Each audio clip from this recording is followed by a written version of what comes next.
আজকে তো সেজেছিস বুঝছিস কেন? কতদিন পর বাড়ি যাচ্ছি আজকে, 5 মাস পর।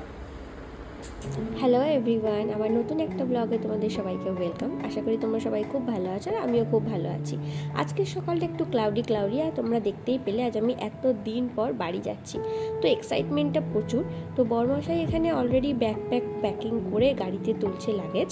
আর আমাদের বেরোনোর কথা ছিল কালকে, কিন্তু কালকে একটা খুব বাজে ইনসিডেন্ট ঘটে। আমাদের ট্রেনের টিকিটটা কনফার্ম না হওয়ায় আমরা কালকে বেরোতে পারিনি। দেন আমরা ফ্লাইটের টিকিট কাটলাম। দেন আজকে আমরা বেরোচ্ছি। আমাদের ফ্লাইট আজকে 5:25-এ। তো চলো, কথা বলতে বলতে লাগেজ গাড়ি নিয়ে আমরা বেরিয়ে গেছি এয়ারপোর্টের উদ্দেশ্যে।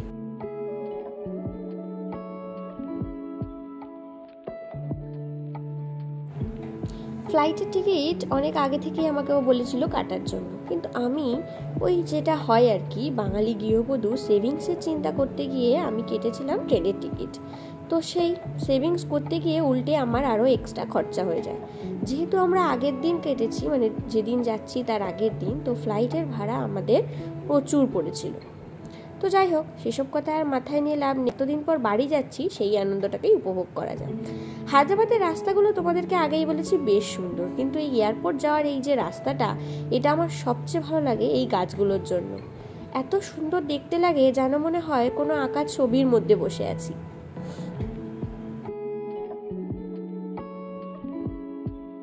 ফ্লাইট বিকেল 5টায় হলেও আমরা দুপুর 12টায় বেরিয়ে গেছিলাম এই কারণ হায়দ্রাবাদের রাস্তায় প্রচুর জ্যাম হয়। তাও আজকে ছুটির দিন, মানে সানডে ছিল, ভেবেছিলাম জ্যামটা কম হবে, বাট দেখো সেই আমাদের জ্যামে পড়তেই হলো।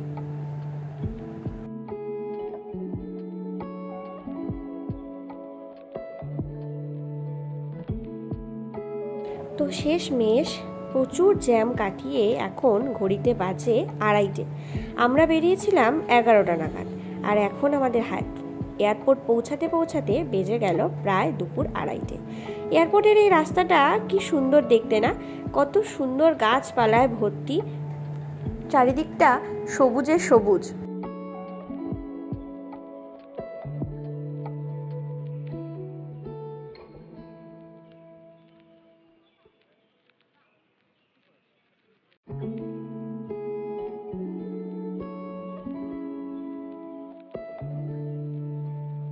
মেঘলা ওয়েদারে প্রকৃতির এই সুন্দর সৌন্দর্য দেখতে দেখতে শেষমেশ পৌঁছে গেলাম এয়ারপোর্ট।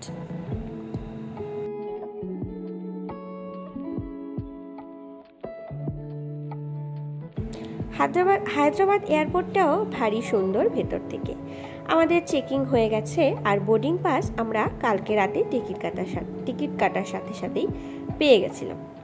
এখন আপাতত লাগেজগুলোকে দেওয়ার পালা।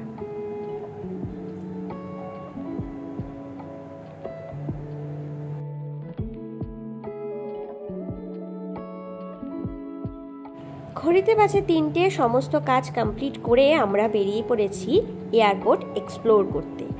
আর যেহেতু তাড়াহুড়োতে বেরিয়ে গেছি, মানে অনেক সকালে, লাঞ্চটা আমাদের করা হয়নি, আর রাস্তাতেও আমরা সেরকম কোনো জায়গা পাইনি যে দাঁড়িয়ে লাঞ্চ করব।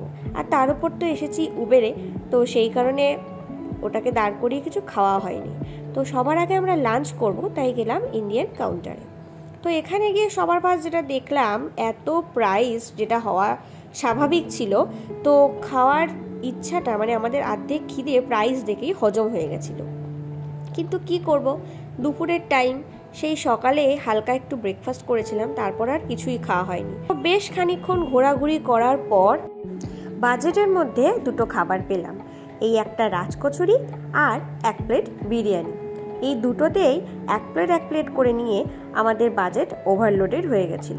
আর এটা যে হবে সেটা তো আমরা জানতামই। তো যাই হোক, তো দেরি না করে আগে খেয়ে নিই।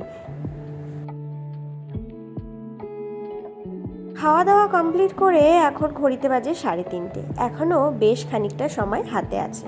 তো ভাবলাম কিছু কিনি চাই না কিনি, এয়ারপোর্টটাকে ঘুরে দেখতে এবং জিনিসপত্রগুলো ঘাঁটাঘাঁটি করে দেখতে কার না ভালো লাগে। তো সেটা করতেই দুজনে মিলে হাঁটতে শুরু করেছিলাম। চারিদিকে এত সুন্দর সুন্দর ড্রেস, জুয়েলারি, ঘর সাজানোর জিনিসগুলো দেখে মনে হচ্ছিল সবগুলোকে নিয়ে বাড়ি চলে যাই। আর এই যে দোকানটা, এটা দেখে আমার বোনদের কথা খুব মনে পড়ছিল। আজ যদি ওরা দুটো এখানে থাকতো, টেনে টেনে আমাকে এখানে নিয়ে যেত। সত্যি বলতে শুধু ওদের দোষ দিয়ে লাভ নেই, আমার মনটাও যে চাইছিল না যে ওখান থেকে কিছু কিনি, সেটা বলা কিন্তু ভুল হবে।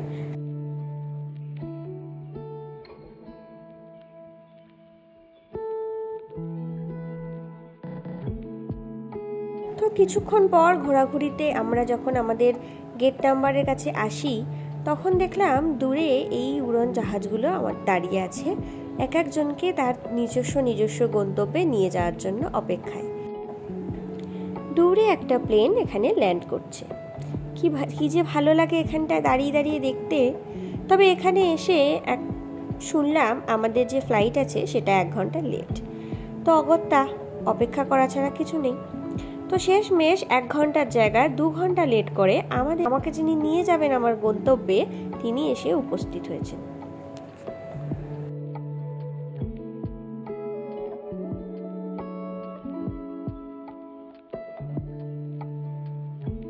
এই যে এসে গেছেন বহু প্রতীক্ষার পর। এটা করেই আমি আজ পৌঁছাবো কলকাতায়। কত দিন পর পৌঁছাচ্ছি। ভেবেছিলাম বিকেলই হয়তো পৌঁছে যাব, গিয়ে অনেক গল্প করব, কত কথা জমে আছে। কিন্তু কি হলো, যেতে যেতে সেই রাতই হবে, কারণ অলরেডি ঘড়িতে 7টা বাজে।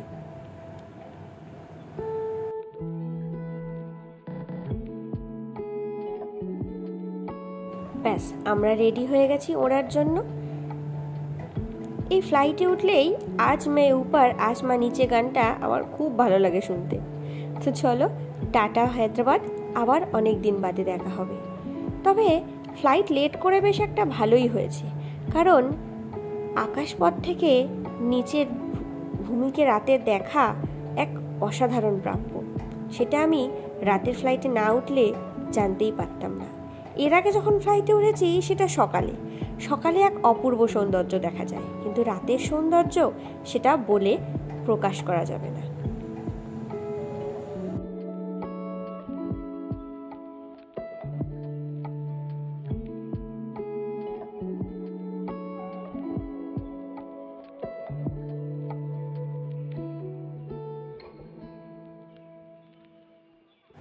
আমি বাইরেটা কম আর এই বোর্ডটার দিকে বেশি দেখছিলাম, কারণ কখন কলকাতার কাছাকাছি এসে পৌঁছাবো সেই প্রতীক্ষা যেন মনকে আর স্থির থাকতে দিচ্ছিল না।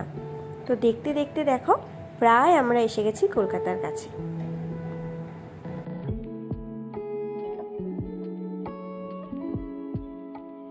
ব্যাস, পৌঁছে গেছি। আমাদের ফ্লাইটটা ল্যান্ড করলো কলকাতার মাটিতে।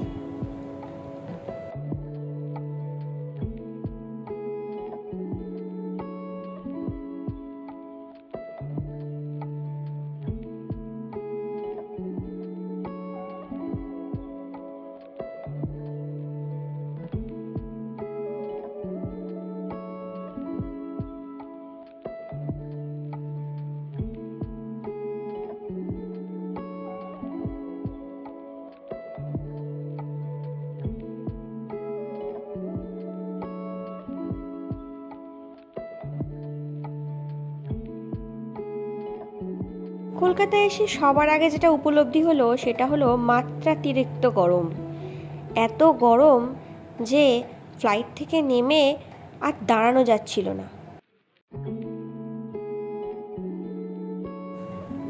ঘড়িতে এখন বাজে 9:10। আমরা এখন নেব ব্যাগ। আমরা আমাদের লাগেজটা নেব। বাবা এসে গেছে 8টার সময়। সে তার ছেলে আর তার মেয়েকে দেখার জন্য উৎগ্রীব, তাই তাড়াতাড়ি ব্যাগ নিয়ে আমরাও বেরিয়ে পড়ি। আজকের ব্লগটা আমরা এখানেই শেষ করলাম। দেখা হচ্ছে পরের অন্য কোনো ব্লগে। আজকের ব্লগটা ভালো লাগলে অবশ্যই একটা লাইক করে দেবে। আজকের মতো টাটা।